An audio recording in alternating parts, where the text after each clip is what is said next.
Streaking 90 miles across the South Pacific from bases in New Guinea, American Liberator bombers bound for the Japanese-held island of New Britain.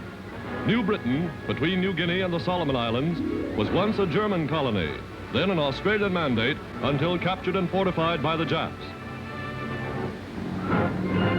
The Americans' objective, the Arawi Peninsula, 356 tons of high explosive, softening up enemy positions in the jungle below.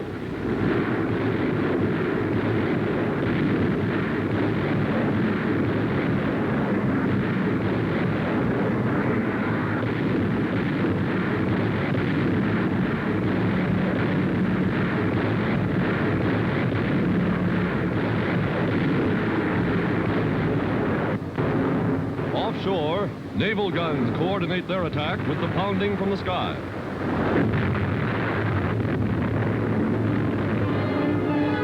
An invasion fleet moves in.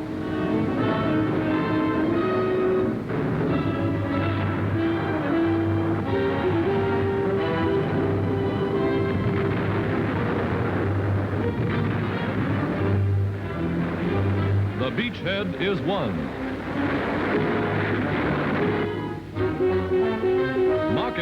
Northernmost of the Gilbert Islands, is another point of attack. Though small, Makin is of great strategic value to the United Nations. Navy cameras, synchronized with blazing guns, record the story as American planes blast and riddle Japanese shipping, trying to bring reinforcements to the island bases.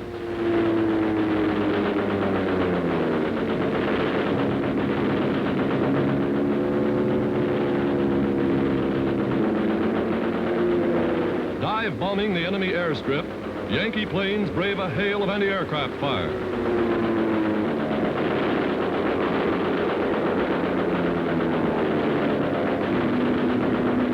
Again, they roar in. Jap bombers are destroyed on the ground.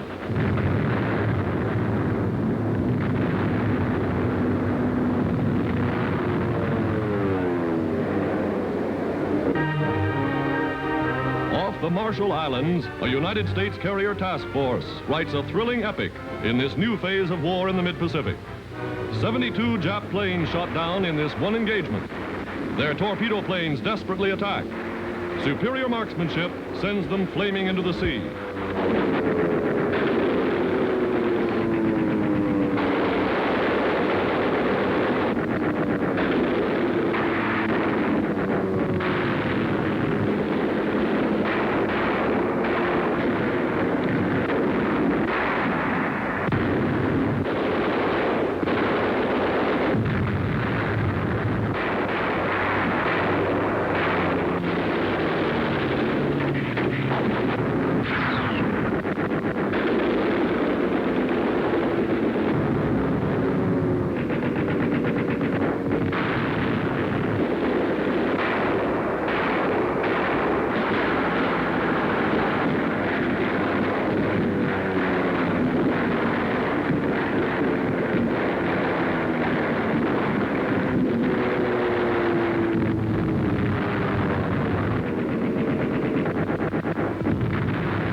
American sea and air power taking the offensive in the Pacific.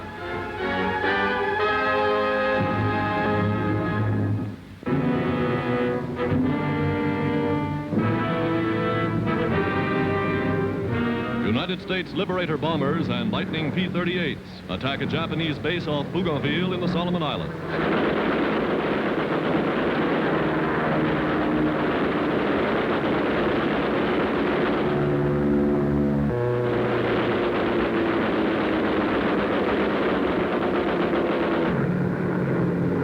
Attacks, timed with American landings at Empress Augusta Bay and in the Gilbert Islands, are winning many new vital bases from the Japs.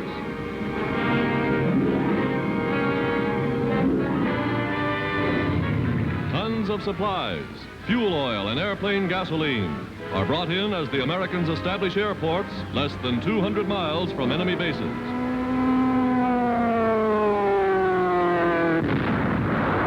A remote fuel dump is hit and set ablaze.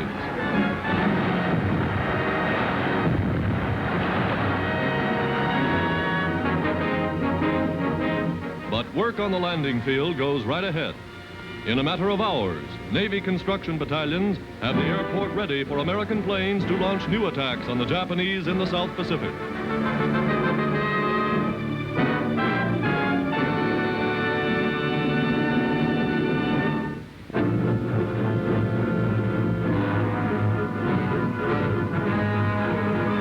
These are the bombs, and these are some of the gallant flyers, now writing history in the skies over Nazi Europe. Men of the 8th U.S. Air Force, men of the RAF, Dutch, Poles, Belgians, all eager to point that nose at Hitler's warplanes and war plants. From scores of aerodromes all over Britain, huge fleets take off on daily schedule to rendezvous at some predetermined Nazi objective. In England, expert women auxiliaries of the Interceptor Command chart each mission, know the location of every Allied flight. This is United Nations organization bringing the war home to the Nazis.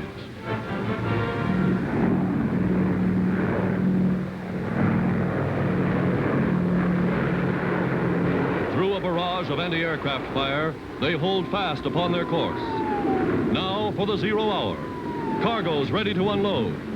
Today's objective, cleverly camouflaged Nazi installations in the wooded area below.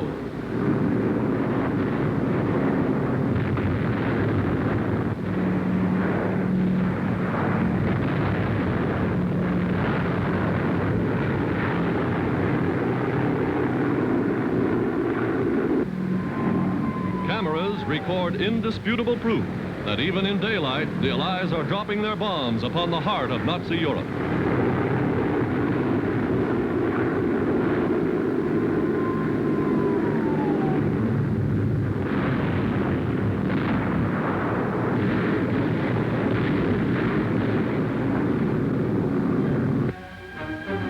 From newly won airfields in southern Italy, from behind the ever-tightening ring of Soviet steel, from bases across the English Channel, Allied air power is pounding the crumbling walls of Hitler's fortress. Here, sweeping in mast high, Boston bombers roar over the rooftops of occupied France. The welcome drone of their powerful motors bringing renewed hope to an enslaved people. Yes, the Allies are coming, again and again. This is their message for Nazis everywhere.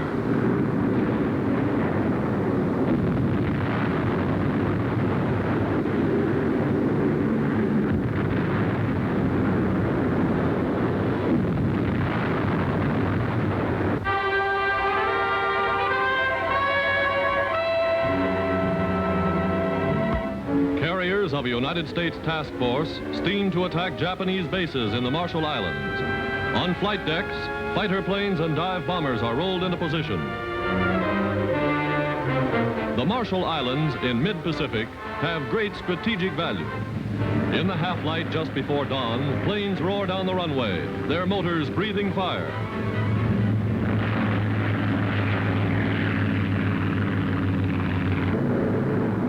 As they near their objective, enemy planes rise to meet the attack. Navy cameras, synchronized with blazing guns, record the battle from every angle. One after another, Jap pilots are sent flaming into the sea.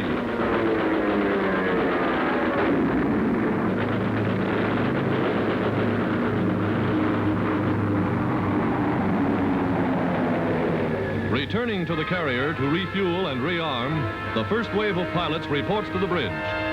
Japanese torpedo planes are en route to threaten the American task force. Anti-aircraft guns go into action.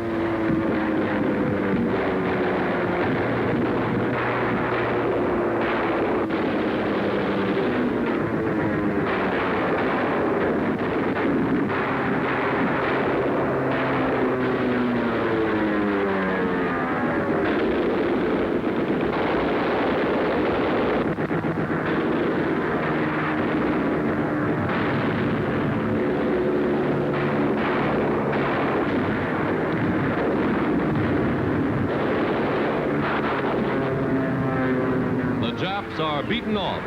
85 enemy planes destroyed in this one operation.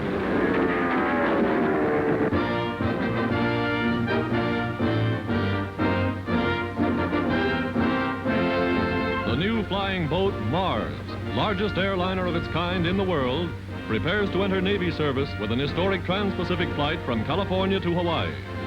A record cargo of nearly 14,000 pounds of mail and vital war material is loaded aboard.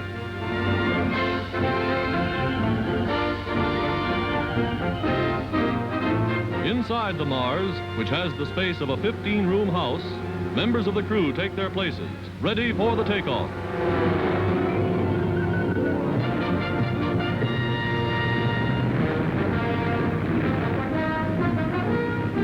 Weighing 142,000 pounds, the huge airliner leaves the water with the grace of a mammoth bird.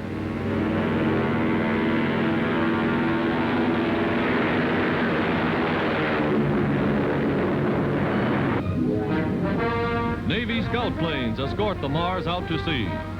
15 hours later, the big ship landed at her destination after a 2,400-mile non-stop flight.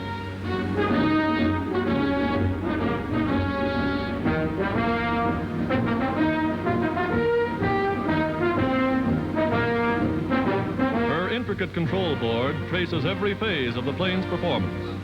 The flight of the Mars marks the beginning of new long-range aerial operations in the Pacific.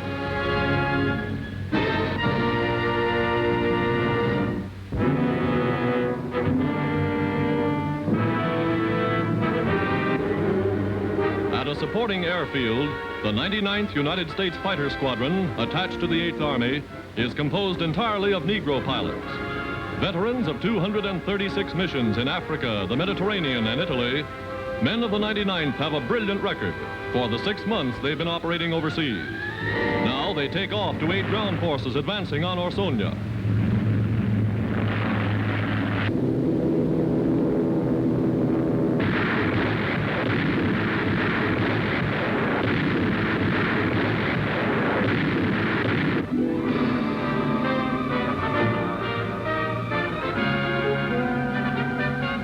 Somewhere in California, U.S. Navy patrol blimps are wheeled from their hangars for a test flight. Built to operate at low altitudes and at reduced speeds, the huge lighter-than-air craft are playing a vital role in sweeping ship lanes of enemy submarines.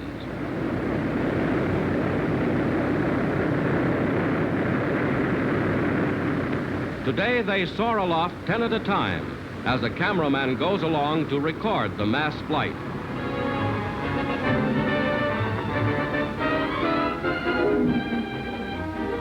Flying in formation, fledgling pilots learn to handle the big blimps under any conditions.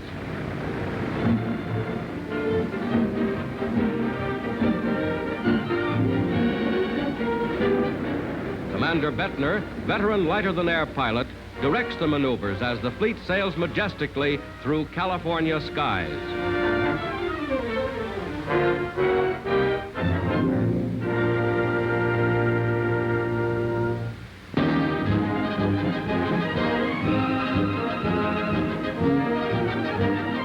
The arsenal that is Britain. These are some of the fighter pilots engaged in the greatest air battles the world has ever known. With shells and bullets, they are rewriting Hitler's history in the skies above Nazi Europe. Pilots of the U.S. 8th Air Force Fighter Command, they carry the sky war to the enemy by daylight.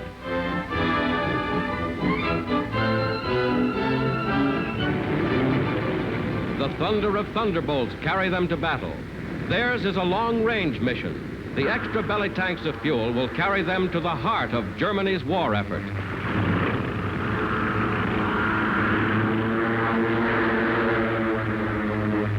Rendezvous in the clouds. Above the continent, they overtake American bombers and escort them to the target.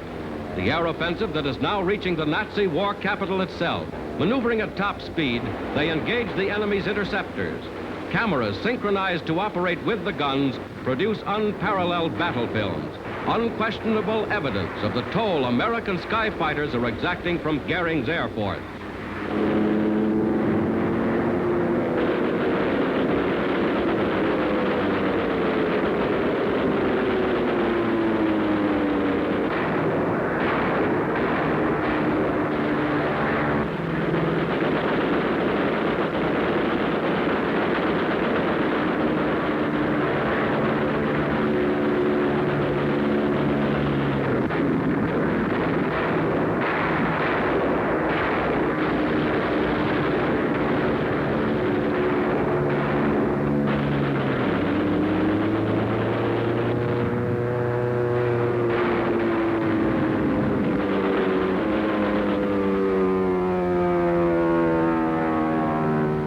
As the bombers weave through anti-aircraft fire, Thunderbolts, Lightnings, Mustangs go after the enemy with all guns blazing.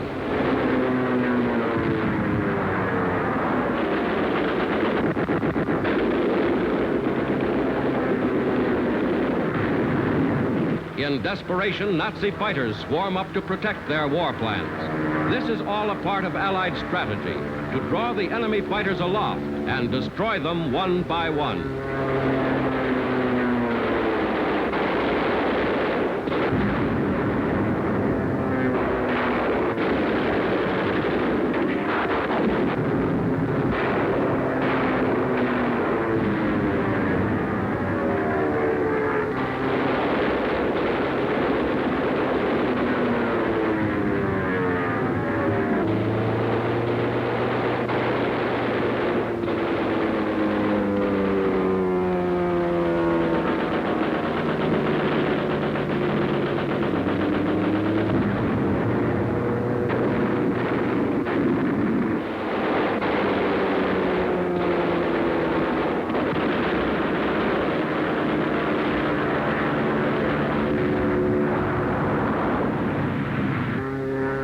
These pictures show vividly German losses mounting day after day. The American fighter squadron wings its way back to Britain, having struck another blow in the Allied campaign to win complete mastery of the air. Every Nazi emblem indicates an enemy plane shot down in combat. These are some of the men who are fighting the greatest air battles in history, the men who are blasting the Nazis from the skies.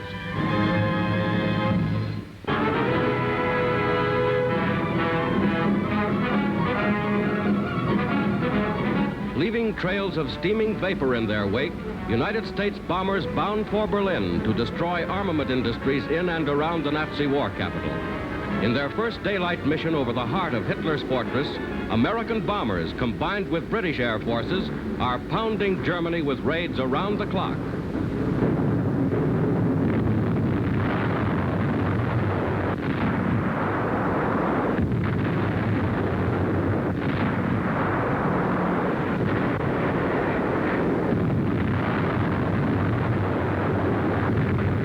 One propeller out, a bomber limps home. In all, 68 American planes failed to return. But the next day and the next, American bombers returned in follow-up raids. Today, squadrons like these in ever-increasing numbers are taking the war home to Germany itself.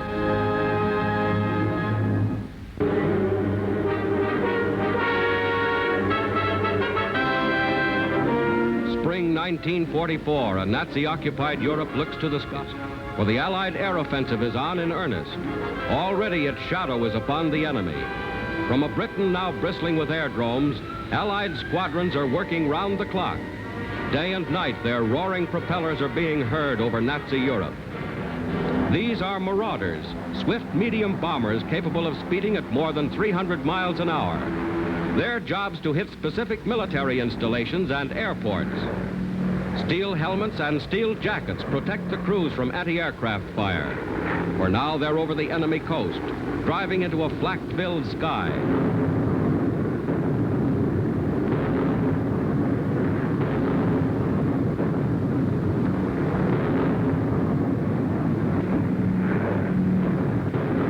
Mission for today, a Nazi airfield in Holland. 500-pound demolition bombs landing directly on the target.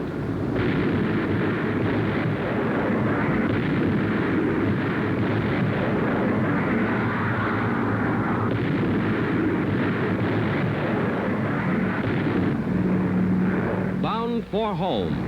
In 39 days, British and American air forces have dropped more than 37,000 tons of bombs on German war industries. The offensive has cost the Allies in planes and men. Even now, those flares indicate wounded aboard, and ground crews anxiously watch as their comrades return. Landing gear damaged, this one comes in on its belly, and well done.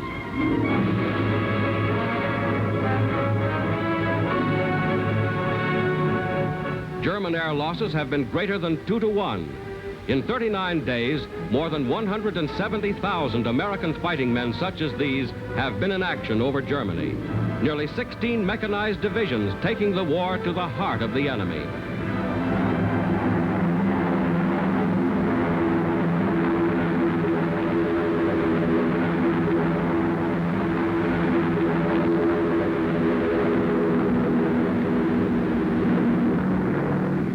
Here above the clouds, they make for the French invasion coast, for Nazi installations guarding the shoreline. Over the target, it's bombs away.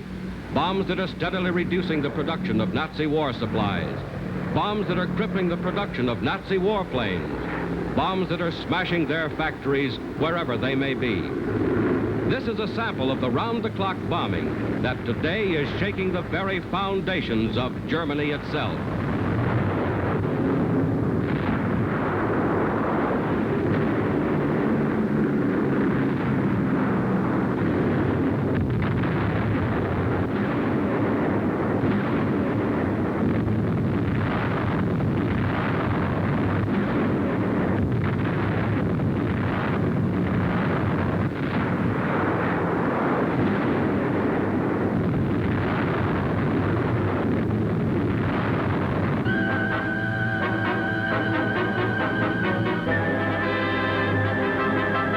Japan's Marshall Islands, 2,420 miles from Hawaii, have fallen.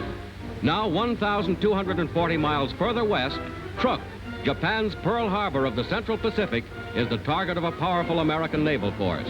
These are waters long considered impregnable by the Japanese. Enemy planes come up in a desperate effort to protect their vital base. The gunners throw up a curtain of flak, and enemy warplanes are shot flaming into the sea.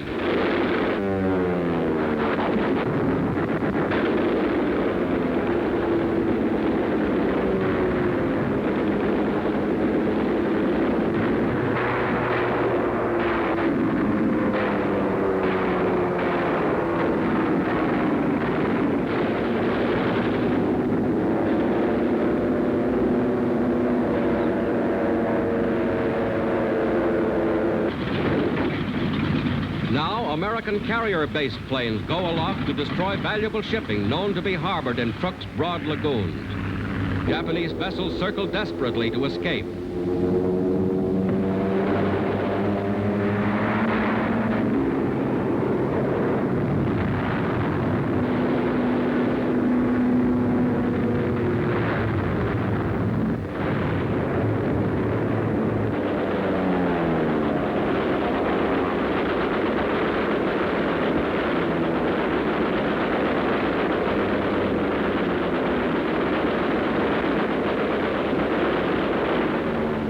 Three Jap ships are sent to the bottom. Striking again and again, American forces hammer at Truk 22 times within 5 days. Truk, as a base for the elusive Japanese fleet, is being made untenable. Sweeping northward on Saipan Air Base, 600 miles nearer Tokyo, Americans dive-bomb the airstrip. These are some of the 135 enemy planes that never left the ground.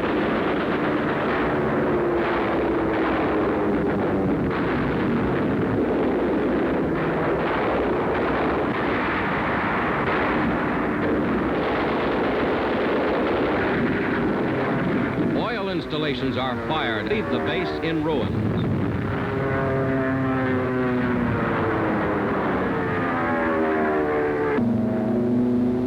Returning virtually unchallenged after a week in enemy waters, the carrier's warbirds swoop back to their nest.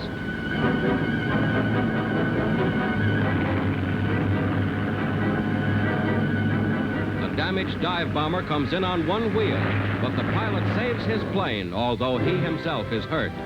A dramatic chapter of new American victories in the Pacific.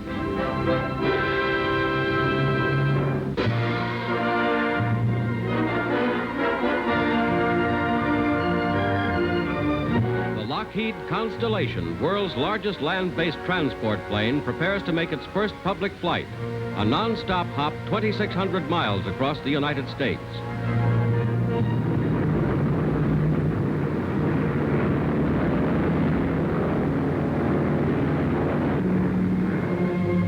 Powered Powered with four 18-cylinder motors, the 80,000-pound superliner wings its way eastward from California to Washington, D.C. Length and wingspan a third greater than present-day transport planes, the giant Constellation races across the continent at 355 miles an hour.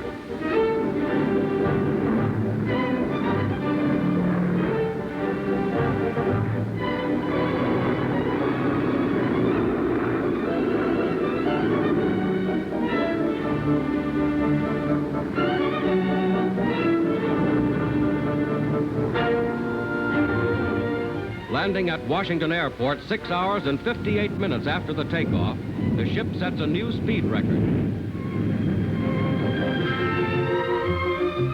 Howard Hughes and Jack Fry, the plane's co-pilots, are welcomed to the Capitol.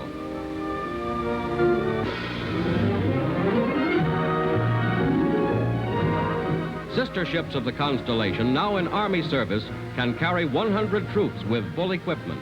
Planes like these will speed the day of victory, will link the continents in the peace to come.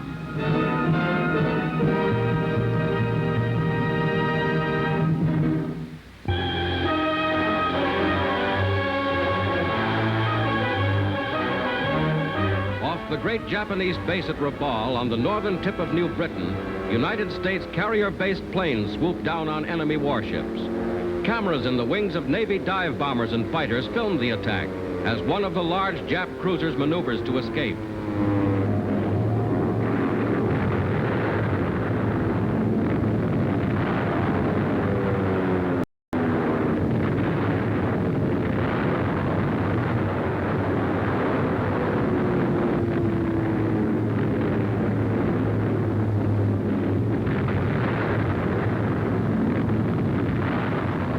Blasted and burning, the doomed cruiser is attacked again and again. Now carrying the war to the enemy, American forces have won mastery of the air in this area of the Pacific.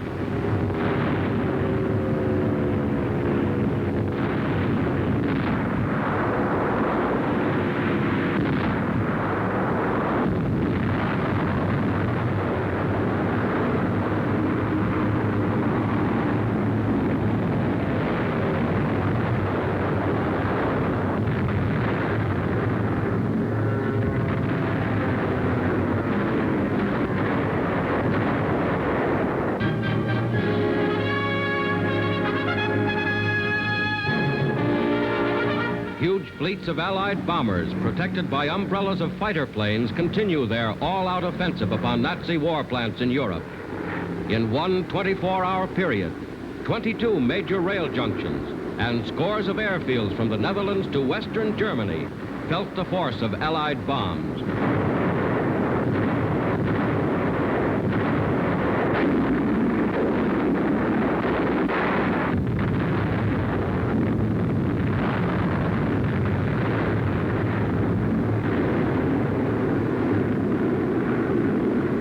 Over the Channel, planes attack and destroy Nazi E-boats.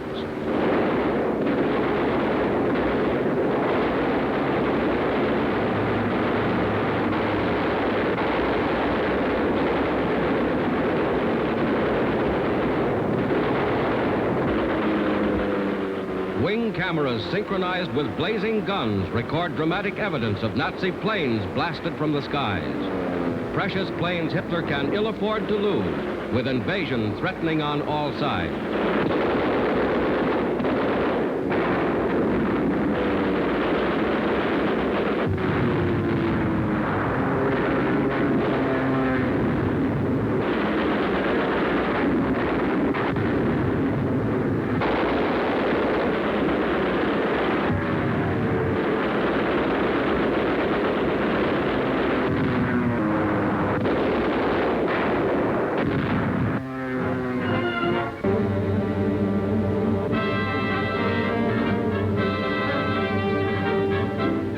Taking off from a California airport, two Mustang fighters of the American Army Air Force set out to break the coast-to-coast speed record.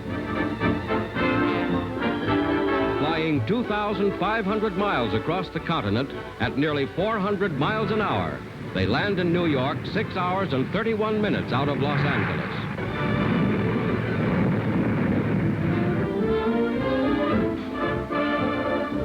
First to alight is Colonel Peterson, who is greeted by his wife.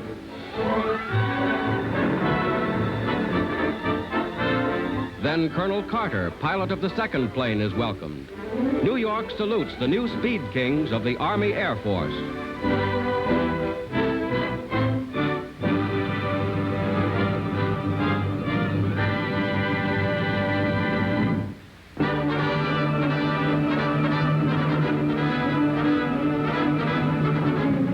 Planes of the American Army Air Force demonstrate the terrific destructive power of their latest bombs. 100-pounders in a concentrated salvo.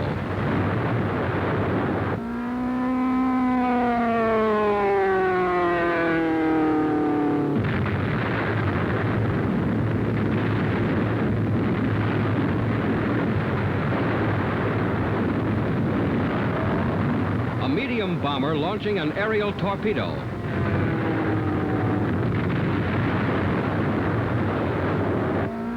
Anti-personnel bombs designed to burst in the air and scatter their fragments among the enemy below.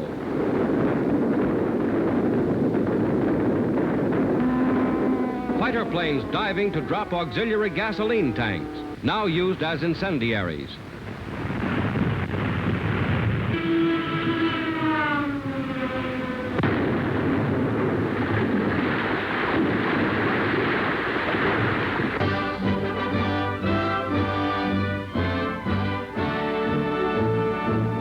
General Dwight D. Eisenhower, Supreme Allied Commander in Europe, inspects a U.S. 9th Air Force base in Britain.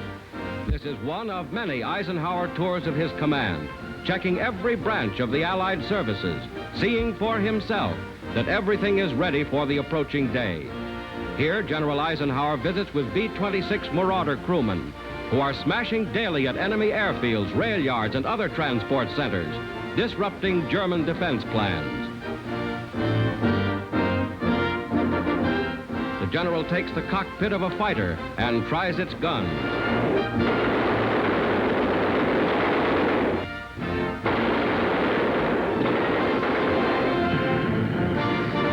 On the airfield's control tower, the Supreme Commander sees Marauders take off on one of an unremitting series of combat missions.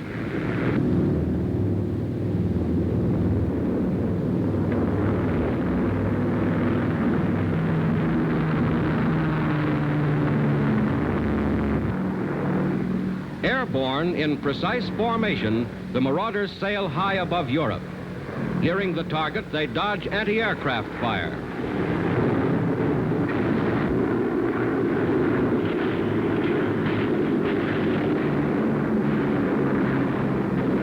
Bombs fall on a Nazi airdrome. These are official Air Force pictures.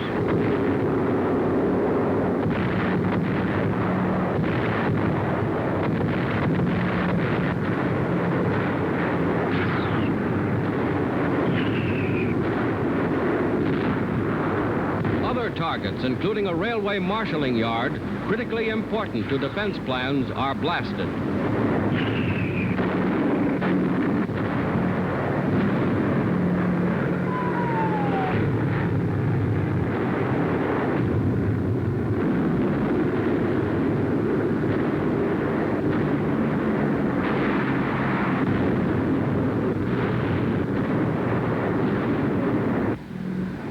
Heading home. All day, they've kept the enemy on the alert. Their job is crucial in the pre-invasion air campaign.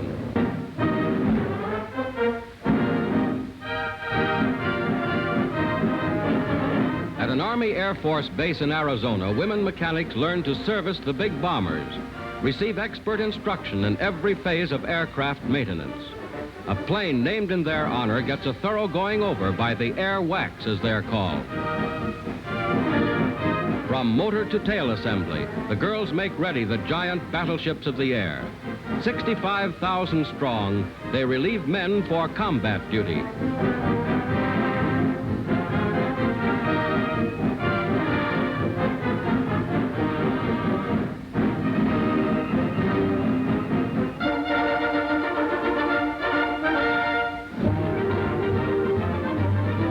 At bomber plant in Seattle, workers write their names on a flying fortress, the 5,000th ship of its type turned out by this one plant since America entered the war. Many other plants are also building these ships. 5,000 since Pearl Harbor, a graphic indication of the vast bomber production of the United States. Already, this completely autographed ship is in action over Germany.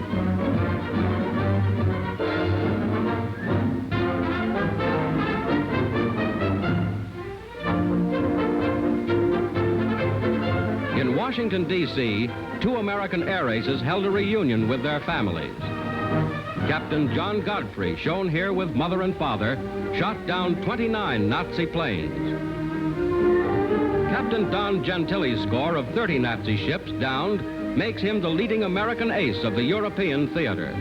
Home for Captain Gentili is Piqua, Ohio. Population 20,000. Piqua is a typical small American city. A service flag hangs in the window for Don, and here is his welcome home.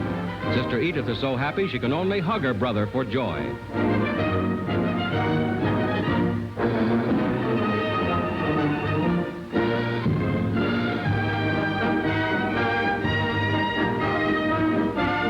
Father and Mother Gentili, patriotic Americans of Italian ancestry, are justly proud of their son, for he wears the Distinguished Service Cross awarded him by General Eisenhower.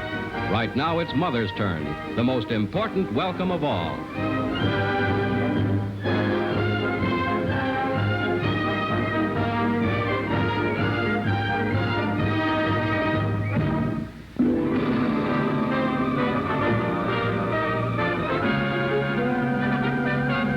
Somewhere in the Pacific, a U.S. Navy carrier task force steams into Japanese waters.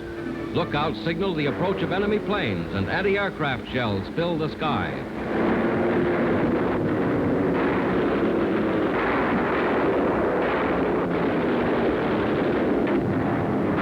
The sky is filled with flaming tracers and shell fire. The plane dives to escape, but it's too late.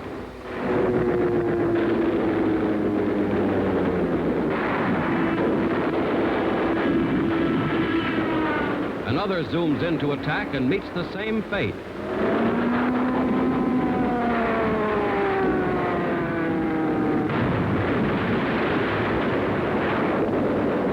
One after another, Japanese bombers are shot flaming into the sea. These are official Navy films, dramatic record of the terrific toll the Americans are taking of Japanese aircraft. More than 5,000 destroyed as the Allied sea and air offensive thunders on.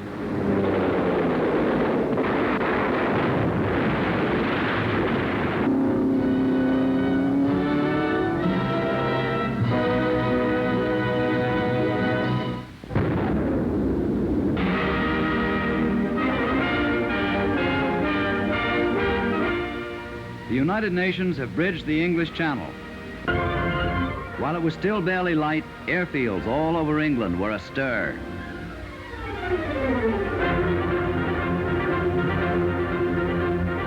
Paratroopers, their faces darkened to the color of chocolate, climbed aboard gliders and transport planes.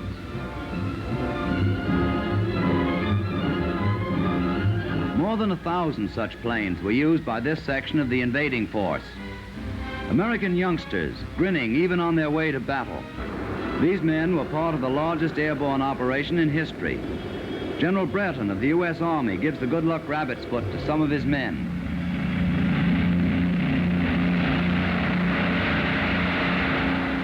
From many airfields, the huge transports take off. Over the channel, there was heavy cloud. But even so, the great trifibious operation was underway. Sometimes through the gaps, the airborne spearhead saw something of the invasion armada. 4,000 ships and thousands of smaller craft were heading south.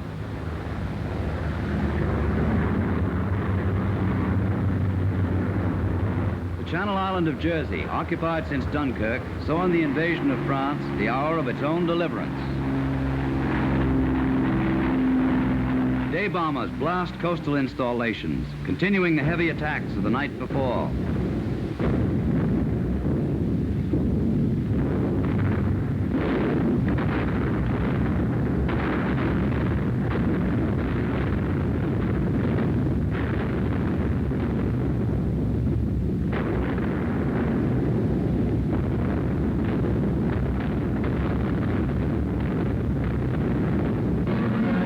When the landing craft came within sight of the Cherbourg Peninsula and the Seine Bay, every man on board knew that a tough fight lay ahead. The world learns with thankfulness that the early losses were far smaller than anticipated. To the 9th American Air Force belongs much of the credit for that merciful fact. Our bombers and fighters grounded almost the whole of the Luftwaffe.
Spearhead bails out.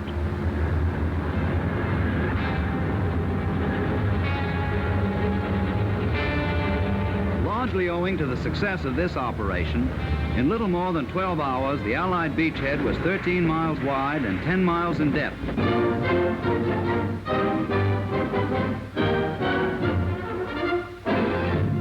This huge concentration of gliders at an American air base gives a dramatic picture of the role airborne troops are playing in the Battle of Europe. Shock troops, armed to the teeth, pile aboard.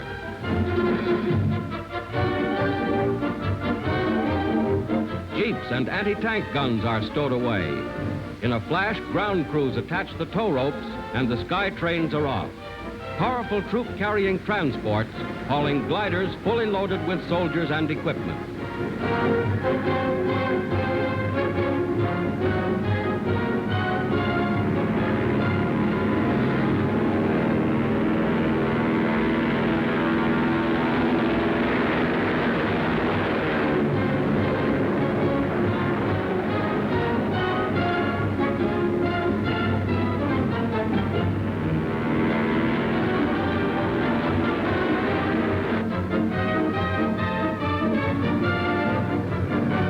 Over the target, they bail out. This is how they landed in Normandy, and they landed in numbers that surprised the enemy.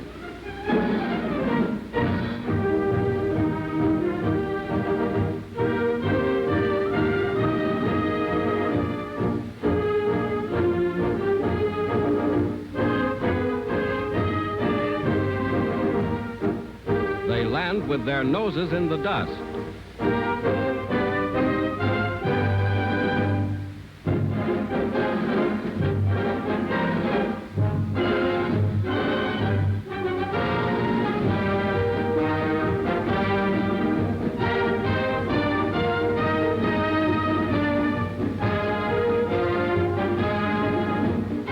And one gets quite a mouthful.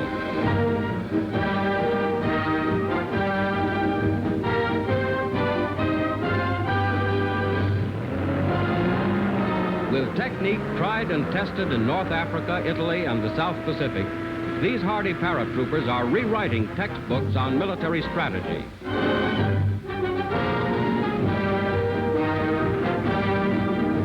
Ingenious recovery traps enable the planes to pick up the empty gliders at 5-second intervals. There they go, back for more troops. Airborne infantry spearheading the attack in Europe.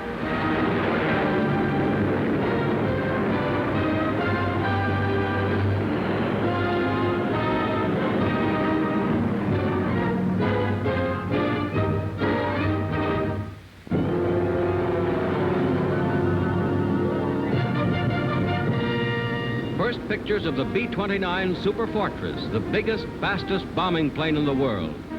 Within 2 weeks following Allied landings in France, and 1 day after Allied landings at Saipan, 1,500 miles from Tokyo, a force of these flying dreadnoughts took off from an unnamed base in China. they struck at Yawata, the center of 1/5 of Japanese steel production. So powerful is this new giant of the skies that a worldwide aerial organization, the 20th Air Force, will operate the superfortresses under the command of the combined chiefs of staff. In order to reach their bases in China, the planes flew from India across the hump over dread Himalayan peaks towering 20,000 feet into the air. Here in the clouds, at the last stop before Kunming, China, engineers of the Chinese Army have set up landing strips. The almost complete lack of modern equipment has not stopped the Chinese in the crucial job of constructing these airfields.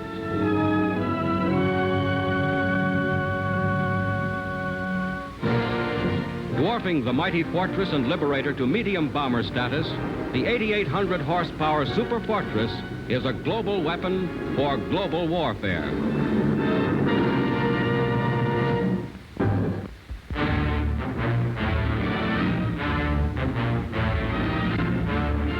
American flying fortresses have cut two great aerial highways through the heart of Hitler's Europe. Huge fleets of heavy bombers now fly from Britain and Italy to land on newly established American bases in the Soviet Union. Here they fly over occupied Yugoslavia, over marshalling yards in Hungary, and over airfields in Romania.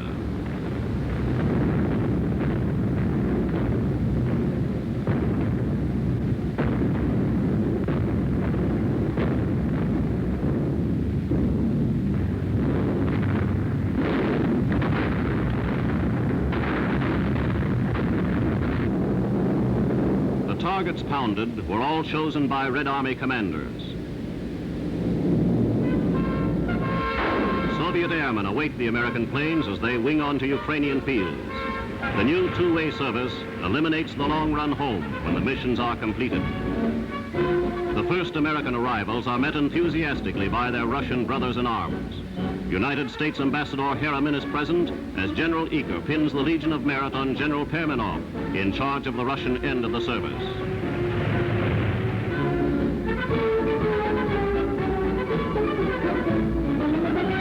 Russian girls have hot food ready and waiting for the American pilots.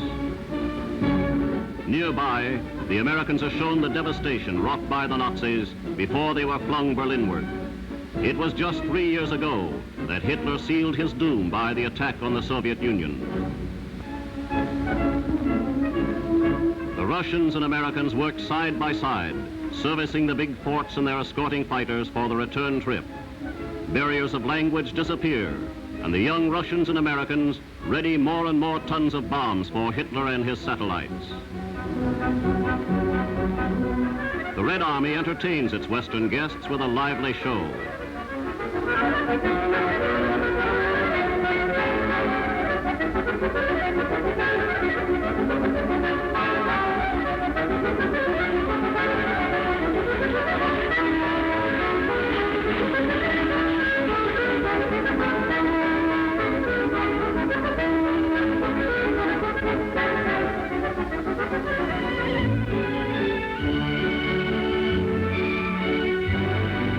A Russian dance band takes the stage, and United Nations unity quickly becomes social as well as military. As the great new Soviet summer offensive bursts into flame on many fronts, the planes are bombed up, ready for the flight westward and another blow at the Nazi war machine.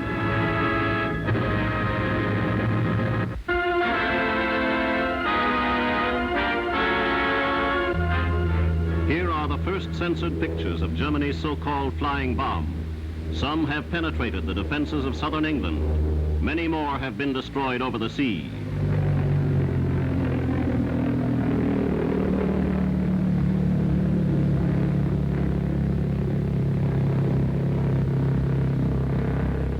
By piecing remains together, Royal Air Force experts learn exactly what the device is and what makes it tick. It is not radio controlled, and once launched, its flight cannot be changed. Of steel construction, the flying bomb is driven by jet propulsion. Into the power unit, fuel is injected under pressure from compressed air bottles. The bomb is kept on a set course by an automatic pilot. Immediately behind the streamlined nose is a 1-ton explosive charge.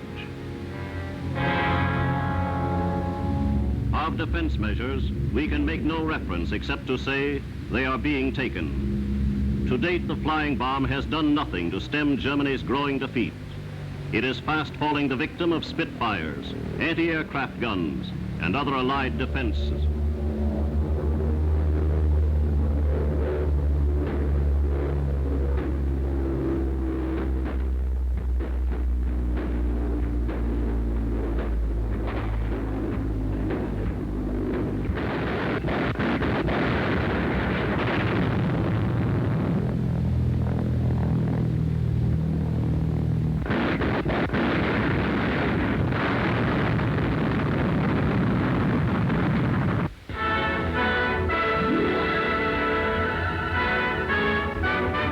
The great American victory at Cherbourg has been officially announced. Coordinated British activity in the southeast made possible the rapid drive into the vital deepwater port by troops of the United States. A powerful punch is added to the ground strapping by these new rocket-firing Typhoons. Their deadly missiles have proved even more effective than dive bombing. The planes propel their charge at terrific speed. The rocket itself has much greater weight and penetrating power than any shell hitherto fired by fighter planes. An automatic camera records the deadly results of the new flying artillery, a wholly new kind of aerial warfare.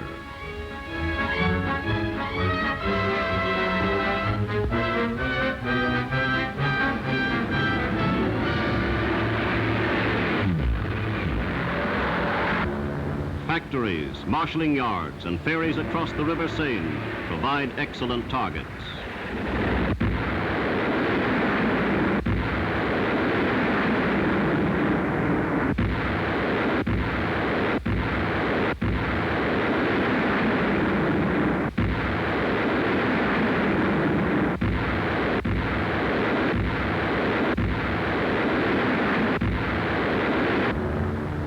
Mitchell bombers also attack rail transport centers.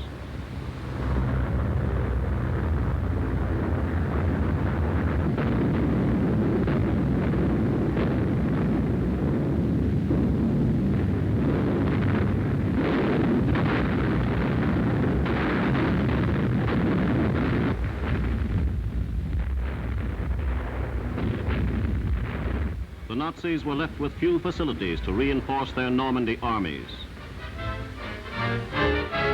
The armed might of America marches on. The forces created since the attack on Pearl Harbor today represent a fighting machine that neither Germany nor Japan can resist. Over the rubble of the battlefield, they drove to their great victory at Cherbourg. They have laid a pattern of conquest no power on earth can destroy. As these pictures were made, 32,000 Nazi prisoners had been taken in the Normandy campaign. This parade of beaten men is but the beginning, the gathering cavalcade of defeat for Nazi Germany.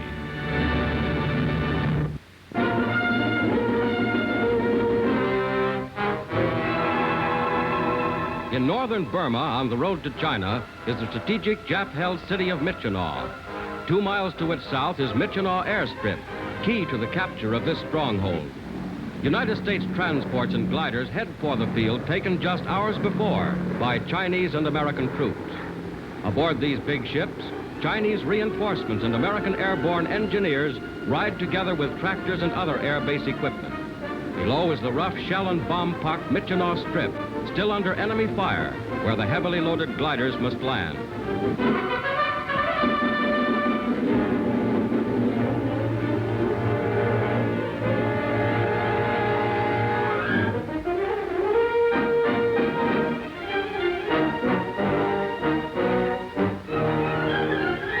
Watch this glider.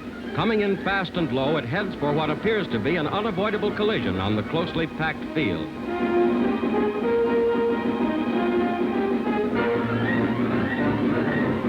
The gliders unload. Some of these troops will stay to guard and recondition the airstrip, but most will push on to take the city of Myitkyina.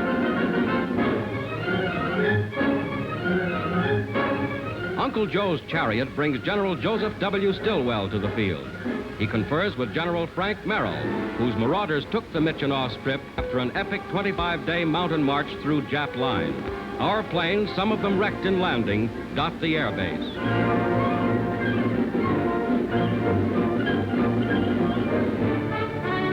Jap opposition continues from the air. An enemy plane comes over to attack the field.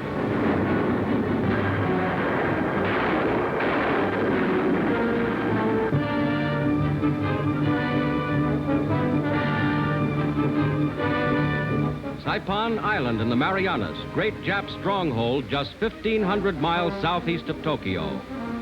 Here, American carrier-based planes land at recently captured Aslito Airstrip, now renamed Conroy Field. For 3.5 weeks, planes, ships, guns, and men have fought fiercely in the greatest land battle of the Pacific Theater to date. The carrier planes gas up for action. Nearing the final stages of the campaign, fighters and bombers take off to smash the Japs in the northern tip of the 75-square-mile island.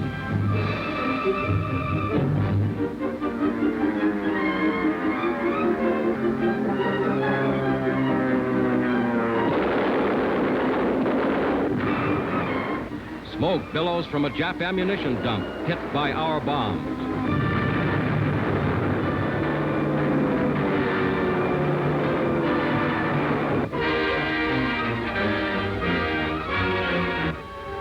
Allied naval guns blast the harbor fortresses that held out after von Schlieben's surrender.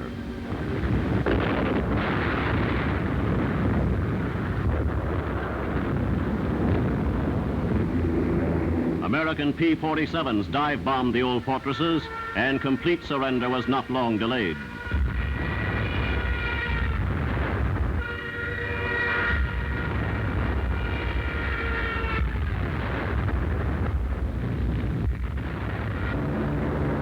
Havocs of the United States 9th Air Force continue their work of harassing enemy communication lines. The American pilots have made it virtually impossible for the Nazis to reinforce their Normandy divisions. The relentless air cooperation used so effectively in North Africa was a dominant factor in the Peninsula victory.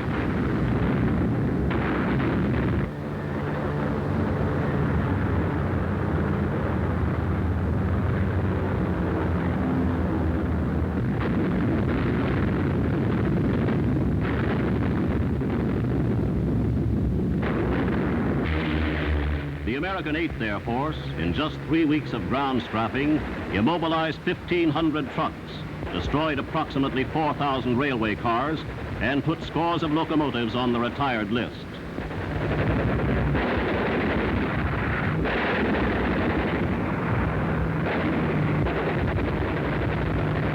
Making 20,000 sorties in 3 weeks, these same pilots shot down more than 250 Nazi aircraft.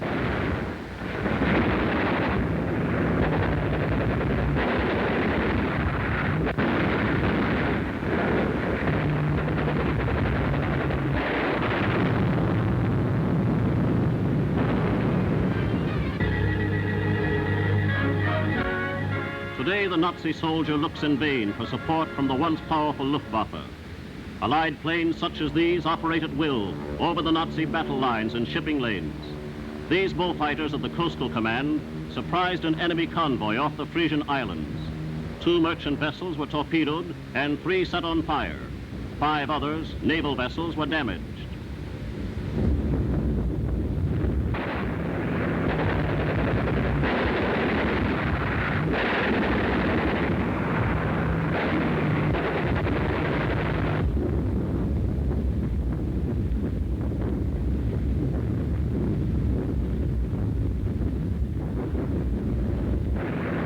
The Coastal Command has carried out one of the great assignments of this war. It patrols from the Bay of Biscay to the Arctic Circle. It has closed both ends of the English Channel to Nazi E-boats and has won a decisive battle against the U-boat.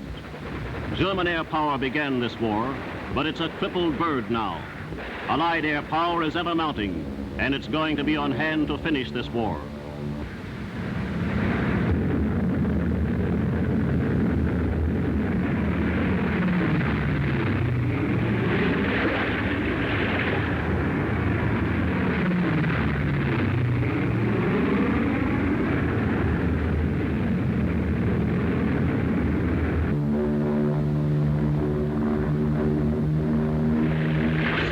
fighter was lost to enemy flak.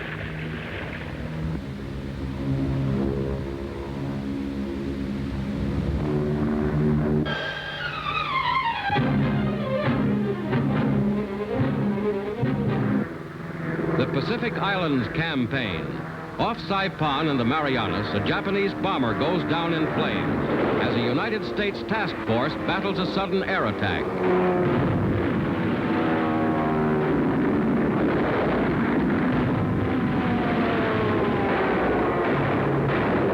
An American fighter comes home on one wheel.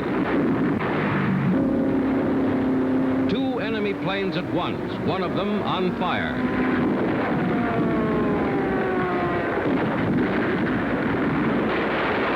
And the battle rages on into the night.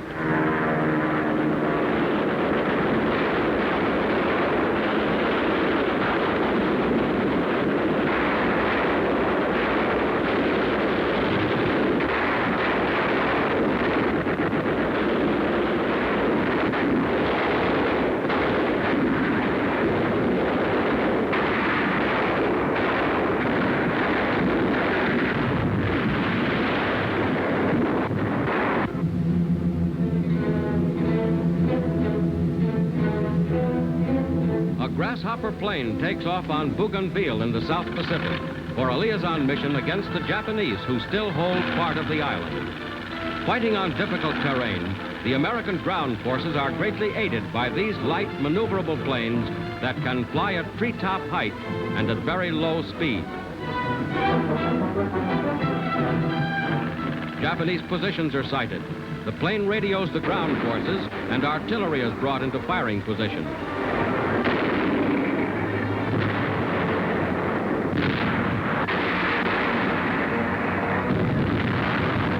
With enemy resistance softened by the bombardment, United States Fiji scouts land near the Java River. The Grasshopper flies overhead as our forces progress toward a cleanup of the isolated but still resistant Japanese on Bougainville.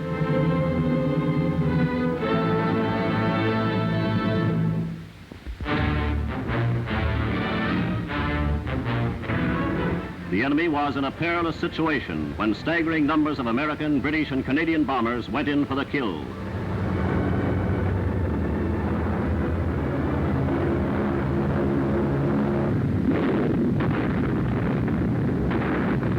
Escape bridges were pounded to uselessness. The Allies were determined that the vaunted 7th Army should be mortally crippled. The fields of Normandy have become its graveyard.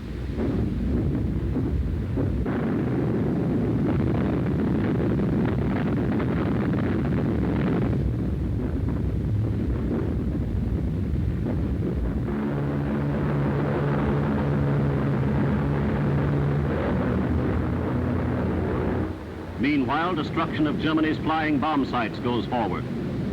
More and more of the so-called revenge weapons are being exploded in midair.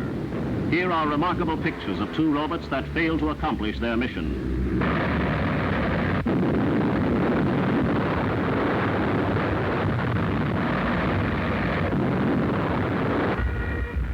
An American flying fortress is shot down by anti-aircraft fire, but the crew managed to bail out.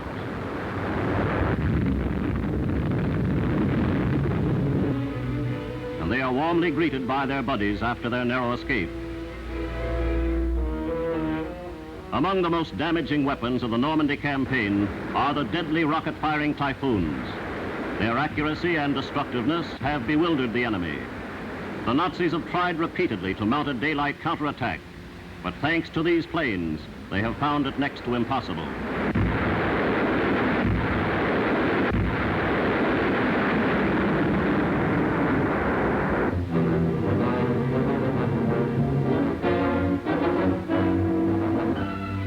Hurricane fighter bombers sweep in to attack a jungle village.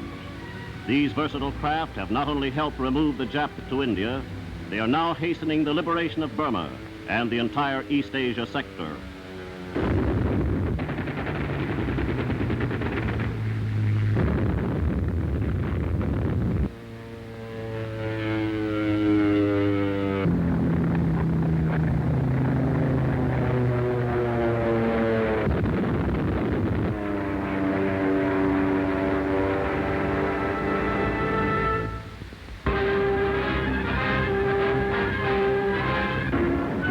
In Brittany, American air attacks played a furious part in the siege of Saint-Malo.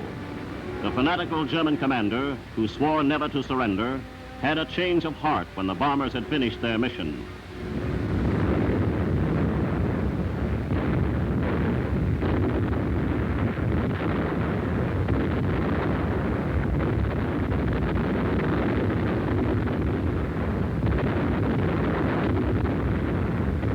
American transport columns, meanwhile, were rolling north from captured Le Mans. They liberated some 200 Russian women, taken slaves by the Nazis at Leningrad. For the past 3 years, these women have worked on German military roads in France. On these same roads, the United States 8th Air Force is avenging the slavery of these Russian women with telling effect.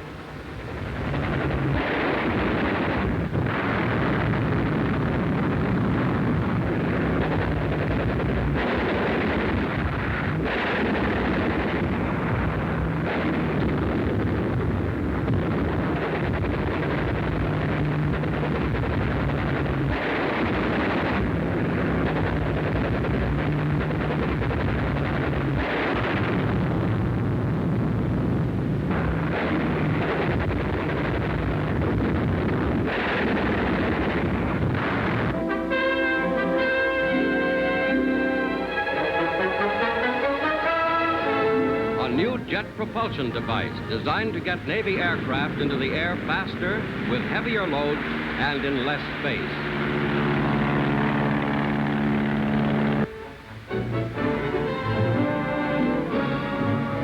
Jet units, much like bombs in appearance, are fastened to the fuselage. The added power is ideally suited to planes taking off from the confined decks of aircraft carriers. Carrying a heavy load, this Navy plane uses 2 jets. It takes off in record time.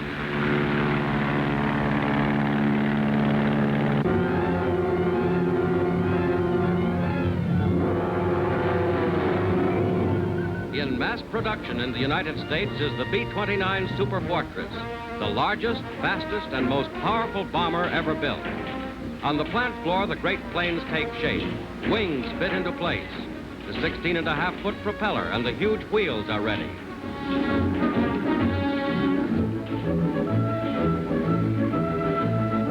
Then, somewhere in the American Midwest, the huge B-29s take to the air. Before them, a long trip across the oceans to India, then over towering mountains to China.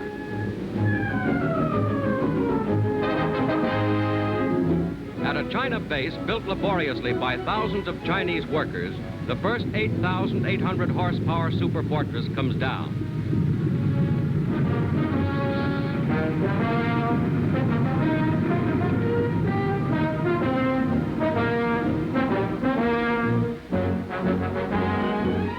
General Claire Chennault, 14th Air Force Commander, greets the B-29 crewmen. These mammoth planes are part of a new United States Air Force, the 20th, designed to operate anywhere in the world under a single command. On the airfields of China, a mighty aerial striking force assembles. Gasoline is needed, hundreds of thousands of gallons of it, every drop brought in by air. At last, all is in readiness.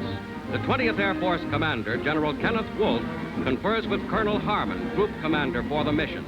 A mission which, for the first time, will bring land-based planes over the homeland of Japan.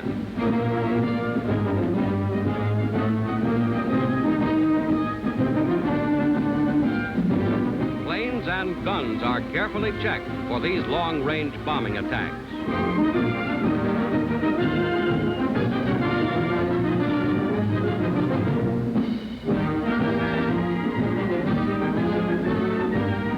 There they go, the B-29s in action on one of their many missions, bringing the war home to Japan.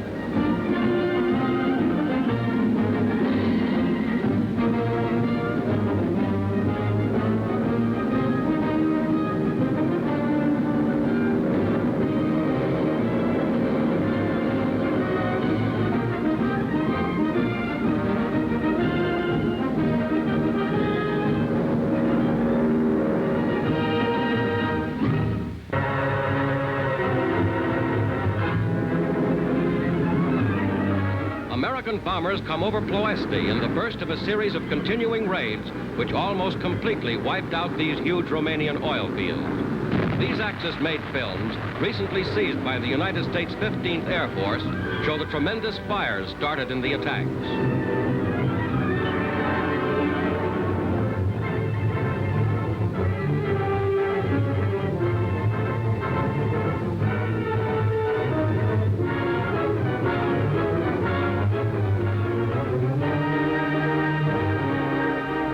Helmeted fighters battle vainly against blazes raging for miles in oil storage areas and railroad marshaling yards. From Ploesti alone came 27% of all Axis petroleum products to feed the Nazi war machine. Now much of it goes up in pillars of flame.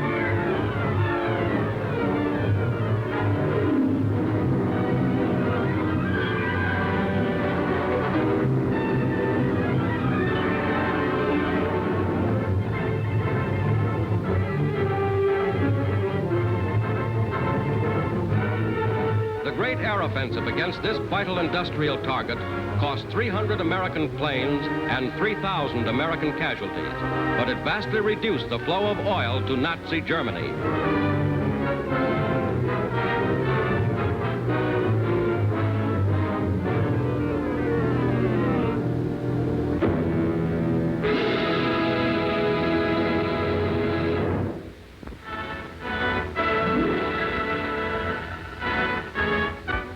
From shore to shore, the English Channel is English once again. Since D-Day, the Nazis have clung bitterly to each and every Channel port.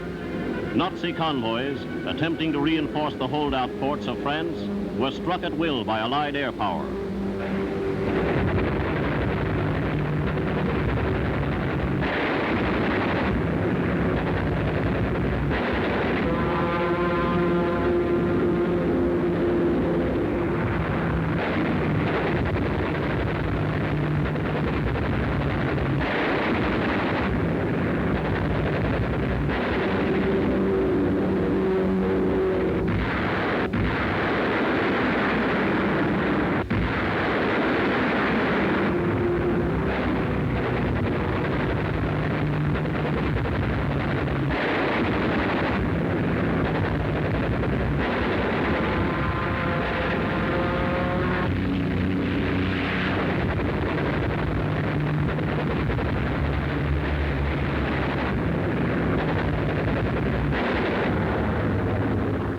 Nazi installations on the Dutch coast were blasted mercilessly and virtually without opposition.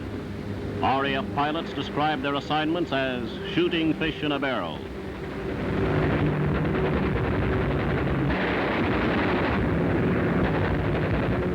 Weight was added to the attacks when United States 8th Air Force craft went to work in the same sector.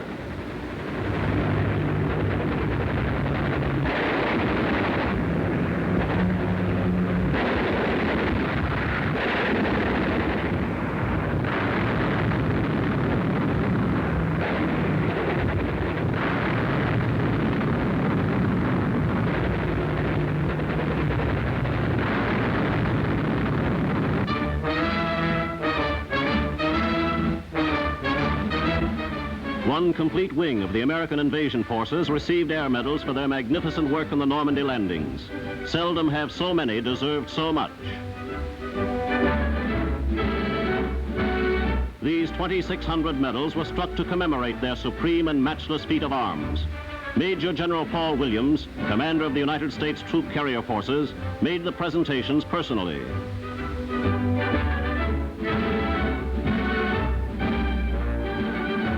Officers on the same operation received distinguished flying crosses at the hands of General Brereton, commander of the 1st Allied Airborne Army.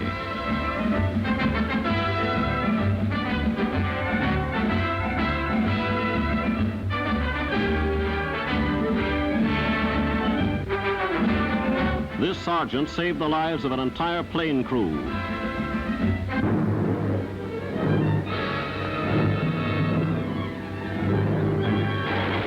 Mindanao in the Philippines.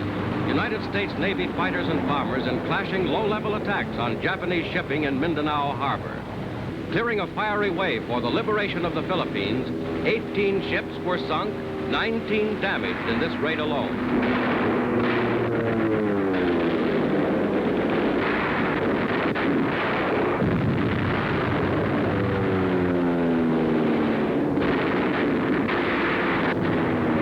An anti-aircraft tower is blasted.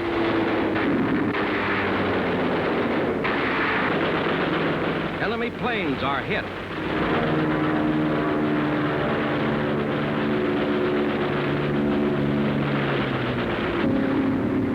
Japanese airfields on Mindanao and other land installations are plowed up by explosives.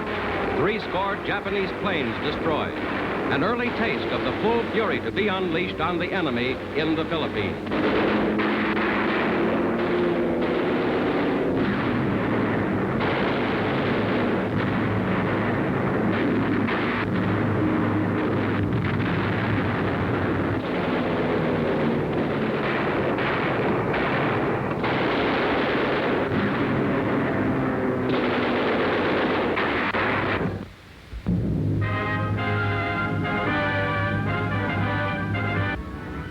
The Allied Bomber Command is now dealing heavier blows on Germany than last year's record assault. In a daylight raid, Lancasters dropped countless incendiaries and 4,000-pounders on Duisburg, port of the Ruhr. Here is a night attack on Brunswick. In little over half an hour, the Allied planes dropped 800 tons of bombs direct on their target.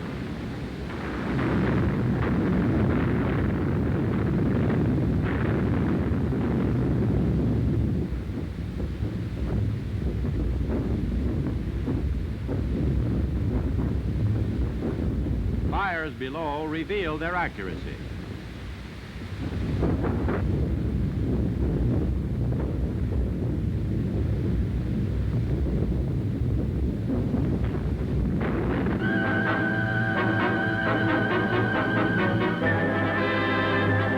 Here, guarding operations in the Philippines, a vast American naval force. Battleships, carriers, cruisers, destroyers, submarines, and swarms of planes patrols thousands of square miles of Pacific waters.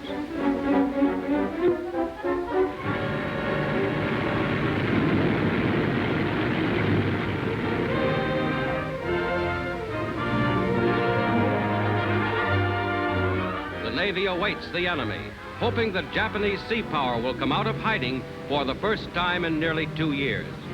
Aiding the actual landings in the Philippines, here is the 7th United States Fleet, commanded by Admiral Thomas Kinkaid. To the north is Admiral Halsey's 3rd Fleet. A warning comes that Japanese formations are approaching. Kinkaid prepares to attack in 2 directions. Halsey, who has been harassing the enemy in Formosa, now sends down a task force from the north.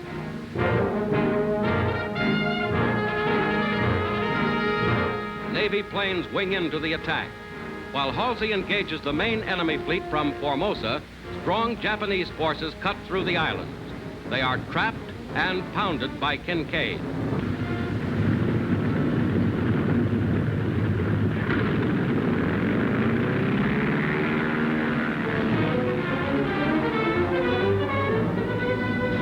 The enemy turns and runs, damaged by guns and bombs. 24 Japanese ships are sunk. 34 probably sunk or disabled. 200 enemy planes shot down. 30 to 40% of the entire Japanese Navy out of action. The battle lasts 2 days. In desperate attack, Japanese planes come over our carriers.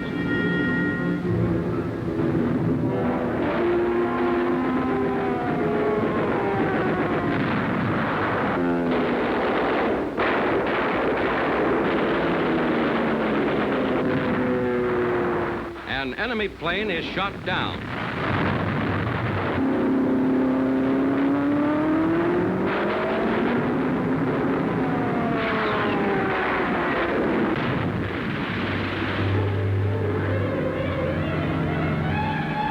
Of the 6 American ships lost, the light carrier Princeton is the most important. Hit and smoking, she still fights back.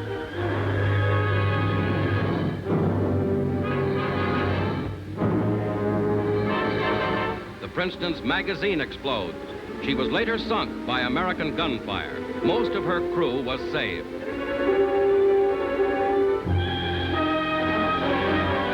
Planes from the shattered Princeton come home to another carrier, bearing the marks of battle. The greatest naval victory of modern times is won.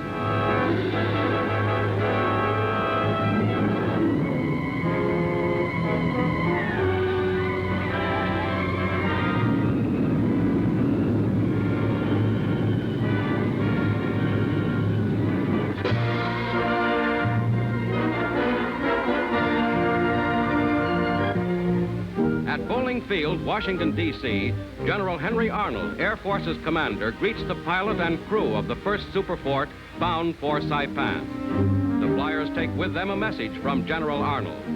To the warlords of Japan, we have not forgotten. The B-29s will remind you again and again and again.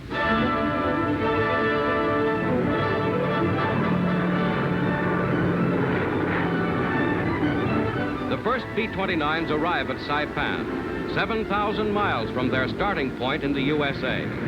Every man on Saipan has worked toward this day. Now they welcome the big bombers.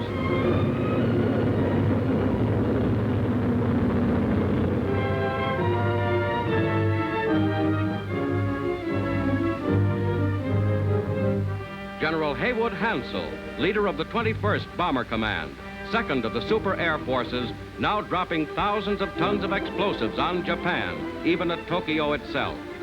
All of Japan now comes within range, thanks to the men who make, who fly, who service, and who build the bases for the B-29. Long Island, New York. The proud family of 38-year-old General Emmett O'Donnell, who led the first Superfort raid on Tokyo. Says young Mr. O'Donnell, "Nice going, Dad." Nice going, Dad.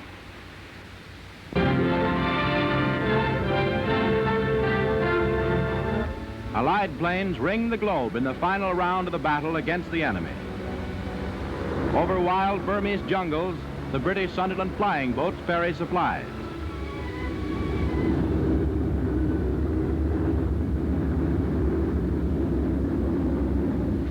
Chindits, more than 500 miles behind Japanese lines, depend on these transport planes.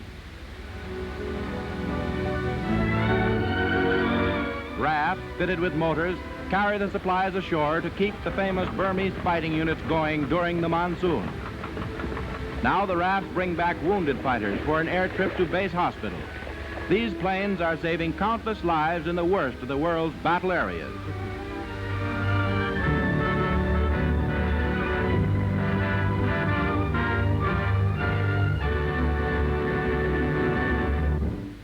On the European front, the 8th Air Force is tearing apart the Nazi fortress and its supply line.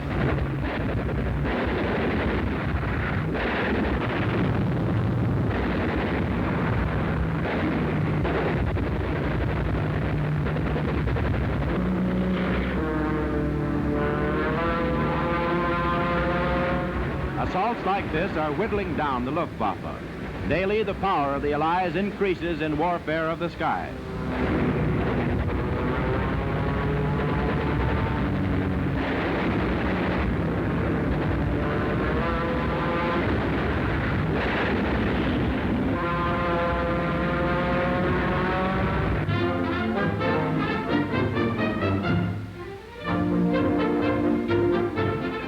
Flying boxcar, built to carry a tremendous cargo of Army vehicles and supplies within its roomy fuselage. Loaded through rear doors, this C-82 transport plane is designed for the swift transfer of vital military freight from production line to battlefront.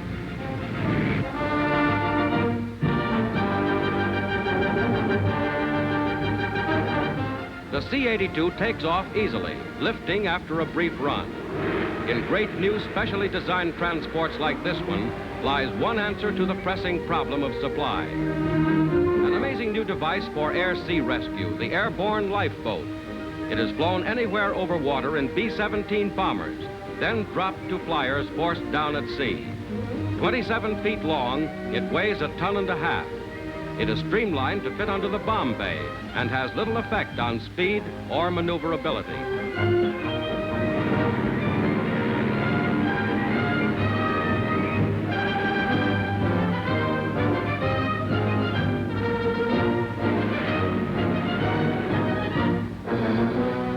In an emergency, the bomber drops its unsinkable lifeboat, shown by the slow-motion camera.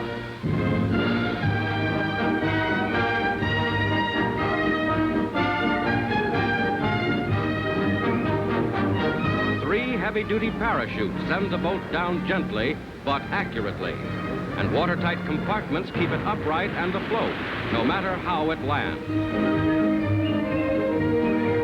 For crash survivors, the lifeboat is equipped with water and food for 60 days, 2 gasoline engines to carry them up to 500 miles, and sails to take them farther. Dramatic new help for men against the sea.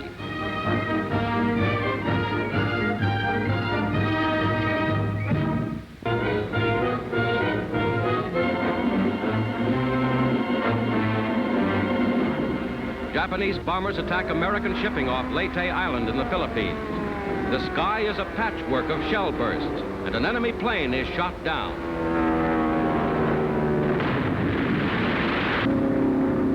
Another plunging into the sea.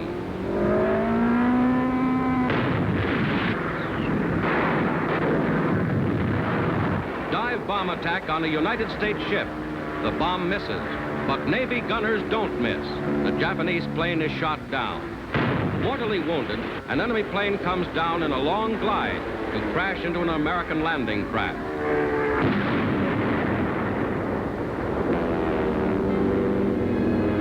Heavy fighting continues on Leyte, with American big guns pounding the reinforced enemy.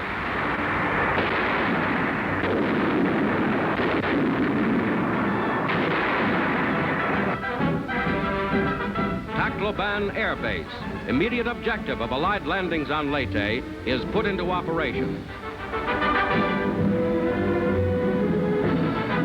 General MacArthur watches as P-38s take off. The possession of Tacloban airstrip now gives American forces the opportunity of using land-based air power in the battle for Leyte and advances beyond.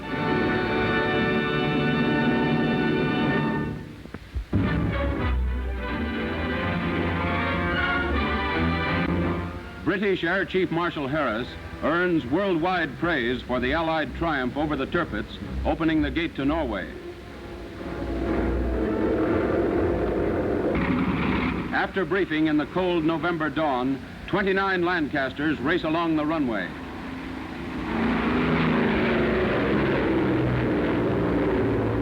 Loaded with 12,000-pound bombs, the planes climb toward the North Pole to hunt the 45,000-ton Tirpitz. For her launching back in 1939, Hitler and his aides strutted along the ship waves. Here was Nazi pomp and Nazi pride bent on war against the world. Like her sister ship, the Bismarck, this mammoth was designed to raid merchant shipping on the 7 seas. She was christened by the daughter of the old Admiral Tirpitz. Des Führers und obersten Befehlshabers der Wehrmacht taufe ich dich auf den Namen Tirpitz.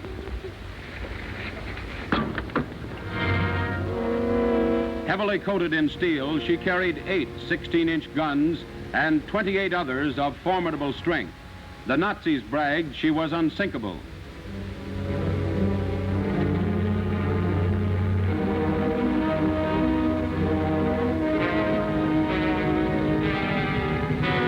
Designed for speed, she could make 30 knots at the least.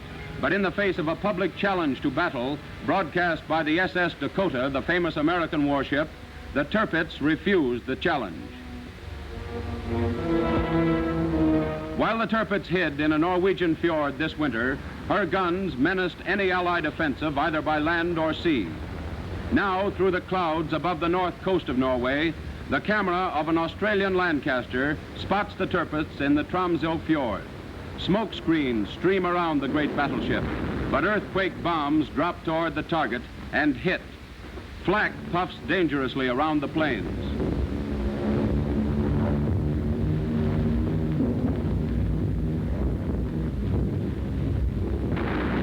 An earthquake bomb bursts on the shore, but 3 others hit the Tirpitz, fore, aft, and amidships. Below in Tromsø Fjord, as the Tirpitz keels over, shrouded in smoke, the shadow of Nazi conquest shrinks from the north.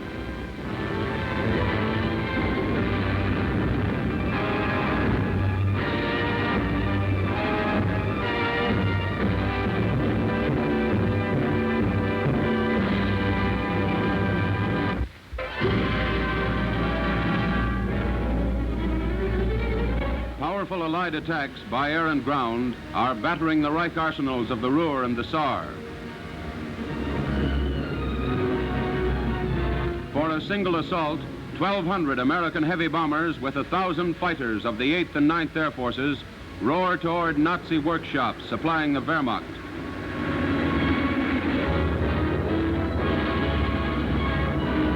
The Luftwaffe flings up new jet and rocket fighters, but the American fighter escort breaks up the attack.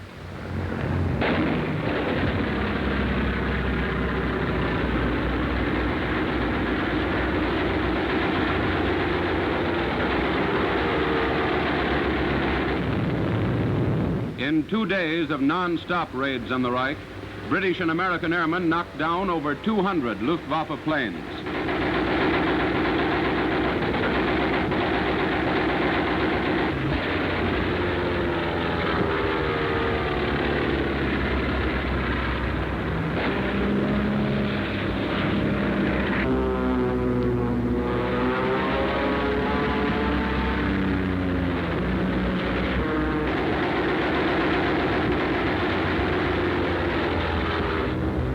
Clear of the enemy, the bombers roar in. Thickening hails of bombs step the monthly record up to 56,000 tons for American air fleets hammering the Reich.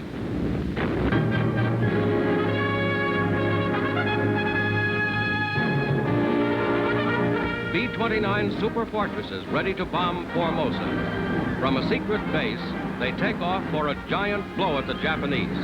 The first operational flight of the B-29s to be shown in film. Bombs away. They fall on the Formosa Island citadel. Anti-aircraft fire is heavy on the return trip, but all but one of the super fortresses returned to base after a raid that paved the way for still greater attacks.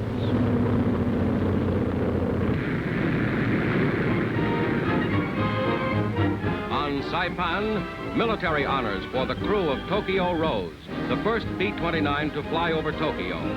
They blazed the trail for the systematic hammering of the industrial might of Japan that is forthcoming.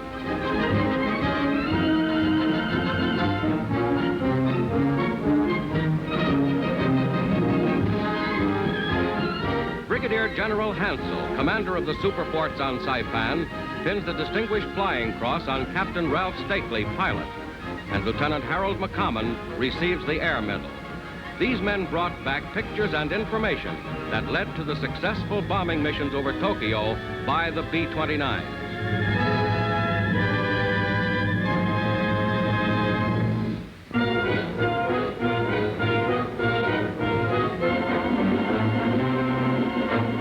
Burma, enemy-held Sindh, 125 miles due south of Mandalay.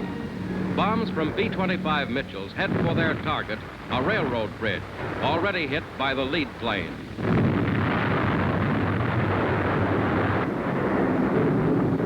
American bombs destroy the first and second spans of the bridge.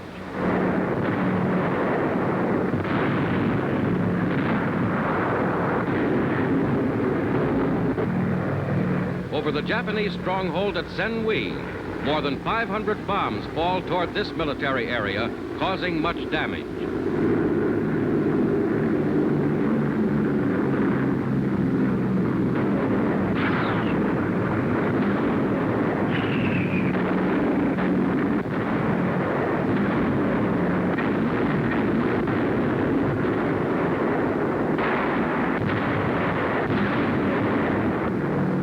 Bombers head for Sepal to impede the movement of Japanese troop reinforcements and supplies into North Burma.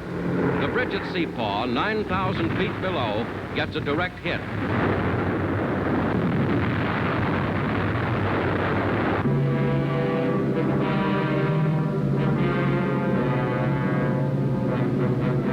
An American carrier task force of Admiral Halsey's powerful Third Fleet carries the war to Manila, capital of the Philippines, still in Japanese hands.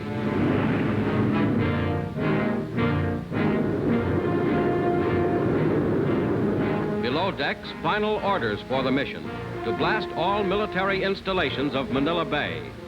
Veteran young Navy pilots hurry out to their planes.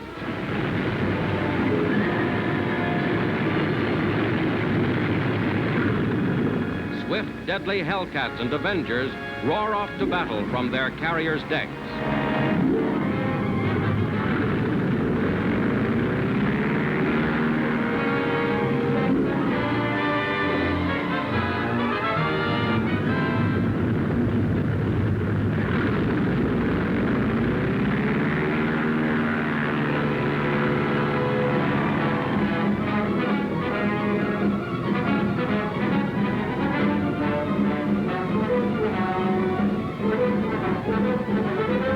Enemy transports below. Navy bombers unload and score a hit.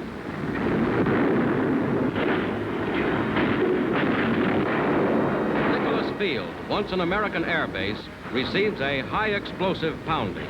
From flaming troop ships assembled to reinforce the Japanese on Leyte, smoke billows up, almost blacking out American planes. But the bombing continues.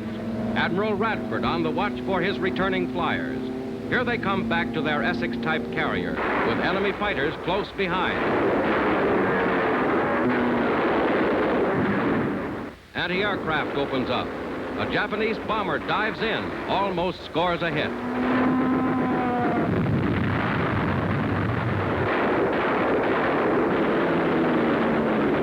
Smoke from a carrier. A Hellcat plane is on fire, hit by an enemy bomb.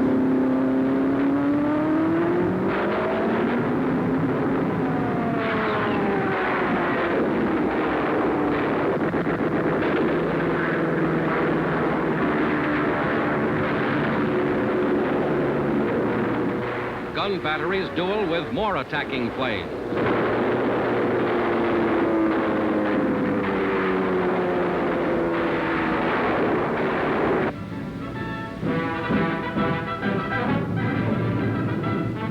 A wounded pilot, hit in the leg by enemy fire, but safe on board.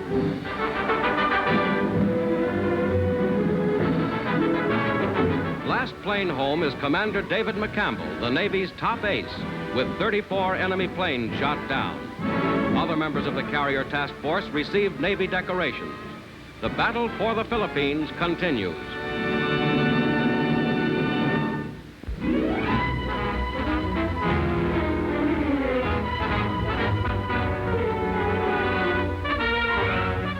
While Allied air power was temporarily grounded and observation planes sat silently shrouded in the overhanging mist of the European winter, fast-moving Allied rolling stock and foot-slogging infantry pushed doggedly over waterlogged marshlands.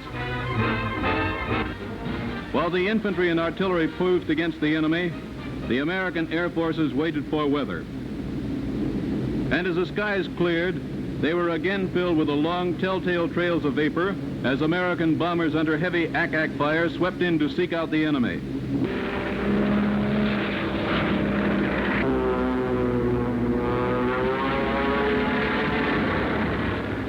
American 8th Air Force fighter bombers swooped down to hit the Nazis.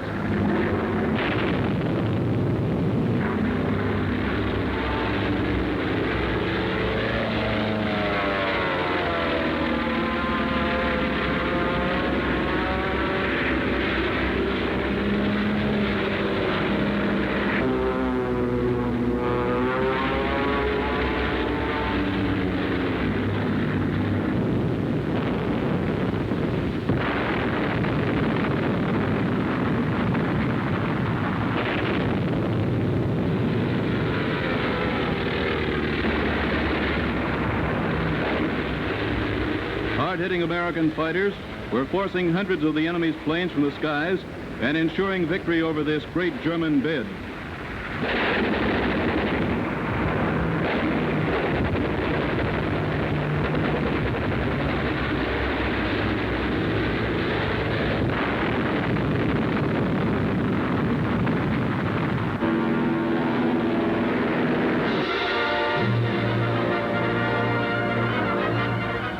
planes are wheeled up to a B-29 Super Fortress on Saipan Island. It is only the beginning, now in November 1944, as these mighty bombers prepare for the first raid on Tokyo in 2.5 years. Crews of the 21st Bomber Command are briefed for the job, a 1,500-mile flight that will make history.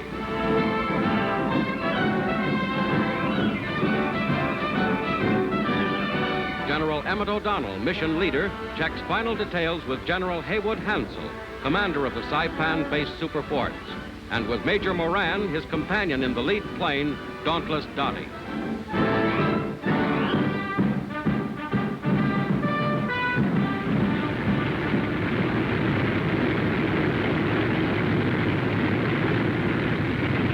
All ready? Take off.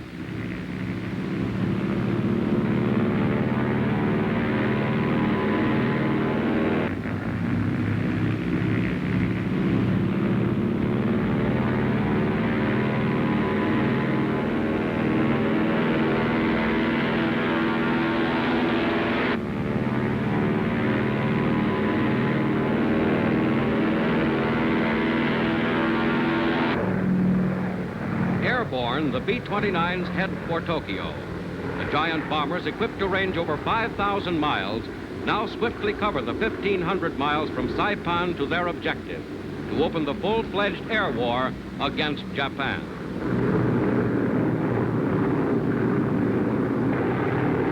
Tokyo, miles below, citadel of the Japanese Empire, a city of 7 million, and a center of aircraft, chemical, textile, and automotive manufacturing.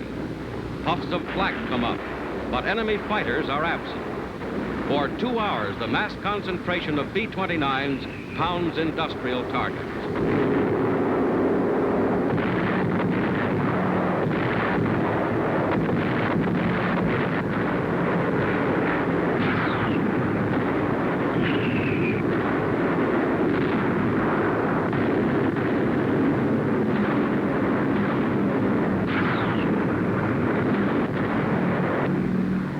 Heading back to Saipan, the first Super Fortress mission over Tokyo is a success.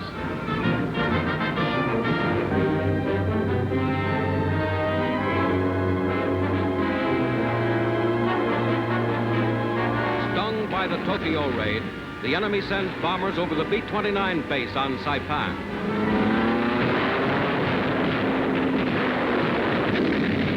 Fires blaze on this base, built in little more than 3 months by Air Force and Navy engineers in a miracle of military construction.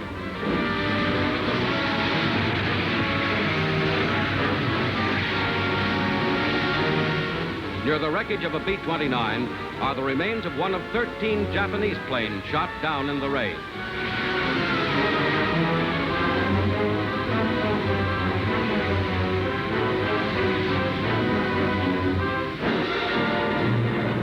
Despite the raid, B-29s again wing out to action, operating on a regular schedule, steadily stepping up the intensity of the war on Japan.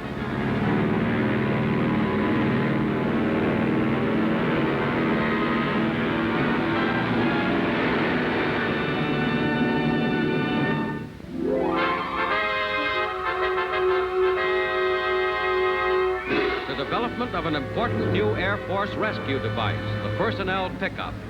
In initial testing, a heavy sack is lifted by a hook trailing from the plane. A sheep is harnessed for a live test. Contact is made with the low-flying craft.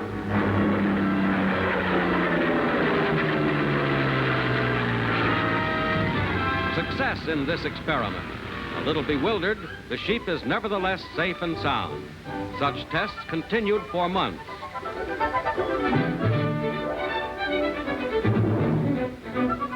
Now, the first human subject. A thoroughly trained pilot picks him up at 130 miles an hour.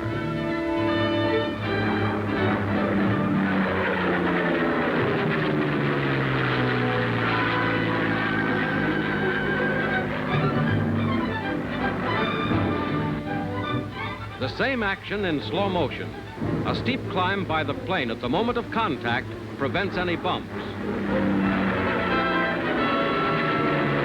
Fully developed, this pickup will rescue men from behind enemy lines and in other isolated positions. Necessary ground equipment can be dropped by parachute. The sturdy nylon rope, drawn by electric winch, hoists the man into the plane in 3 minutes.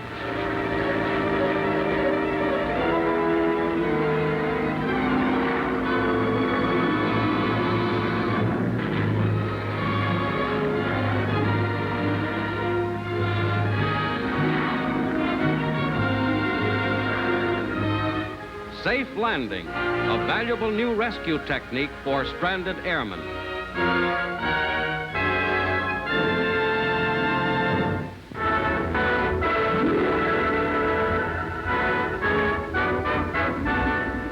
Air war on the Western Front. Daily it mounts in intensity.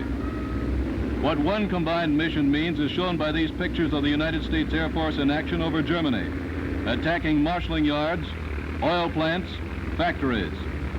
Here is a story one day's communique tells of the men, of the planes, of the war's progress. From a field in Allied territory, marauders of the 9th Air Force take off. On this raid, there will be medium bombers of the 9th and heavy bombers of the 8th, accompanied by their fighters.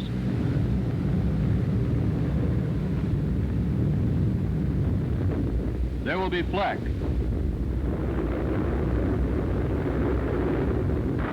sudden death, but the rest go on.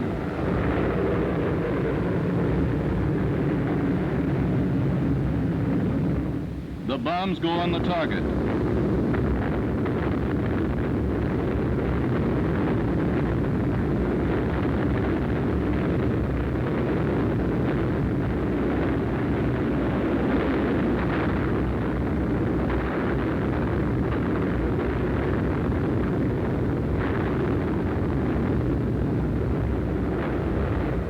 And they head for home.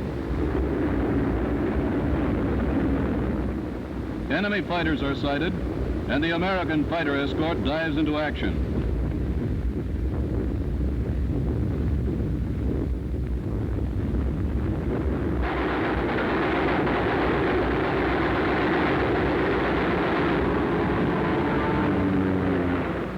These are German planes, part of the 900 shot down by the Allies during the Rundstedt offensive.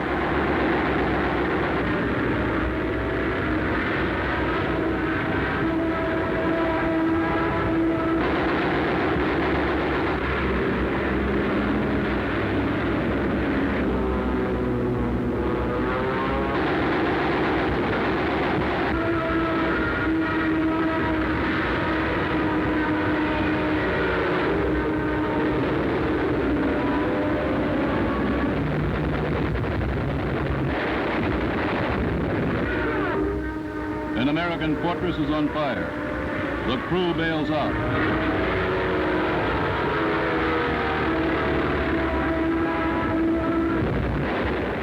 Still, the Germans attack.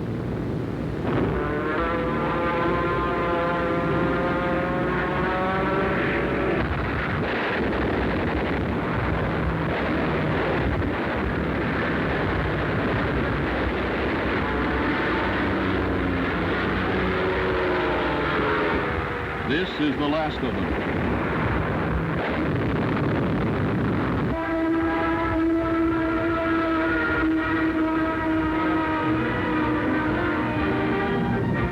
Now it's homeward bound.